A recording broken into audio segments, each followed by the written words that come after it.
Appearing strong at all times is the hallmark of an amateur. When you constantly project power, you force your opponent to remain guarded, calculated, and defensive. Master strategists understand that the most dangerous weapon in high-stakes warfare is a calculated retreat. Tactical vulnerability is the discipline of feigning weakness to lure your opponent into overextending their leverage. In this masterclass, discover how to construct baited flaws, execute strategic concessions, exhaust your opponents hypervigilant and cautious. The feigned flaw is the intentional display of a minor, non-critical vulnerability designed to capture the opponent's attention. By selectively exposing an apparent defect, such as a mild hesitation, an artificial constraint, or a minor oversight, you satisfy the opponent's desire to find a weakness. Believing they have discovered an unscripted advantage, their psychological guard drops and their strategic discipline evaporates. They stop analyzing the broader landscape and focus entirely out of their own arrogance. Rigidity in negotiation is a liability. Stubborn refusal to yield on minor points signals insecurity. The strategic concession involves deliberately yielding low-value territory or secondary demands to observe the opponent's behavior. When you grant a concession with apparent reluctance, the opponent reveals their true aggressive habits and primary objectives. You treat small losses not as defeats, but as low-cost intelligence gathering. Their reaction to your retreat tells you whether they seek a balanced agreement or absolute capitulation. By feeding their appetite with insignificant victories, you gather critical data on their tactical playbooks while insulating your core assets from exposure. Every aggressive push requires immense psychological and positional energy. The overextension trap relies on giving space to an advancing opponent rather than meeting their force head-on. As the opponent senses your retreat, their momentum accelerates, driving them to push deeper into your territory. They deploy their finest arguments, commit their hidden reserves, and over-leverage their position to secure what looks like a decisive breakthrough.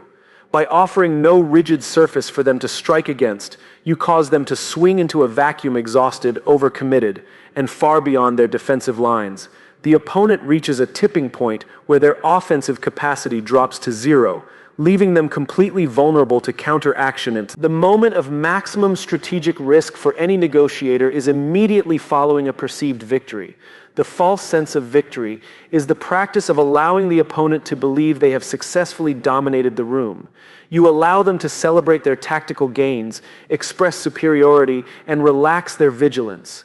In this state of psychological complacency, they dismantle their internal defenses, speak carelessly, and overlook legal or structural details.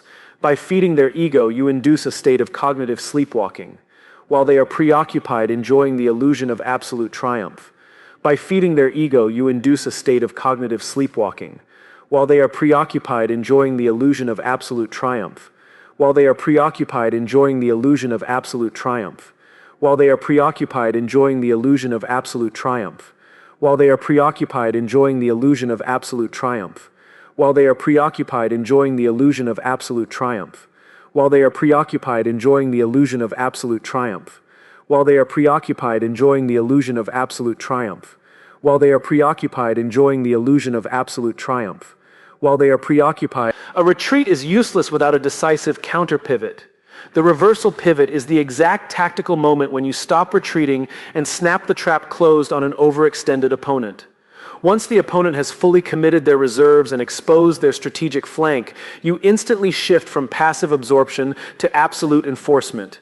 You introduce an unassailable condition, activate a pre-planned clause, or execute a structural counter-demand that leverages their own commitments against them because the opponent has jojigal. The ultimate test of tactical vulnerability is the ability to exit the maneuver with significantly greater power than you possessed at the start. Asymmetric recovery is the transformation of manufactured retreat into long-term, unassailable authority. When you pull back strategically, you do not lose ground. You rearrange the battleground. By compelling the opponent to chase you into engineered territory, you dictate where the final confrontation takes place. When the trap springs, the psychological shock to the opponent is magnified tenfold because it shatters their expectation of easy victory. They realize that what they perceived as their greatest tactical insight was merely a path engineered by your foresight. From that point forward, every move they attempt is tainted by paranoia, as they can no longer distinguish between genuine vulnerability and a baited hook. By mastering tactical vulnerability and calculated retreats, you move beyond crude displays of force. You achieve ultimate dominance not by pushing against resistance, but by inviting it forward until it collapses under its own unguided momentum.